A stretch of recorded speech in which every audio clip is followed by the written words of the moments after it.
tinutuyo sang Gabriela Panay Guimaras Party List nga personal nga makigistorya kay Iloilo City Mayor Isa Trillanes na hanungod sa problema nga ginapangatubang sa mga bolantero nga nagapahamtang malapit sa Iloilo Terminal Market. Sa interview sang Bombo Radio kay Lucy Francisco, Regional Director sang Gabriela Panay Guimaras, ginpahayag nga ang pagistorya sa alkalde ang isa sa ilang mga tikang agod nga mabuligan ng mga vendors nga mapalabot gid ang ilang mga concerns sa alkalde. Sano pa sa iya, maayo gid nga madirekta nila nga maistorya si Trillanes sa good ma-address man ang issue nga wala ginapahanugutan nga magbaligya ang mga hindi botante sang Iloilo City.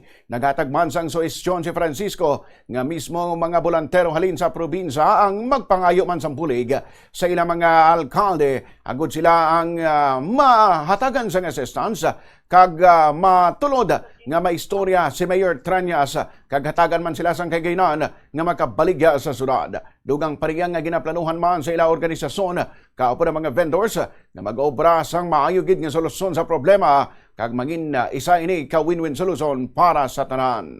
Kay binta ako makadalelo kay Mayor, kay ari ang market, ari diri sa poder ni Mayor nakasakop. Ikaduha, magaistorya kay Mayor nga kung pwede ang tanan nga mga vendors, bulantero, regular nga mga vendors kag mga transient makasulod tanan sa merkado. Kada banwa nga nagabulante diri mangayo bulig man sang ila Mayor para makasupport man sa ila kag makainyo man sa Mayor sa syudad sang Iloilo. Pangabay man namon sa Mayor nga dulao na yaptakaran nga kundi ka voters ang syudad, hindi kayo mo di kabaligya.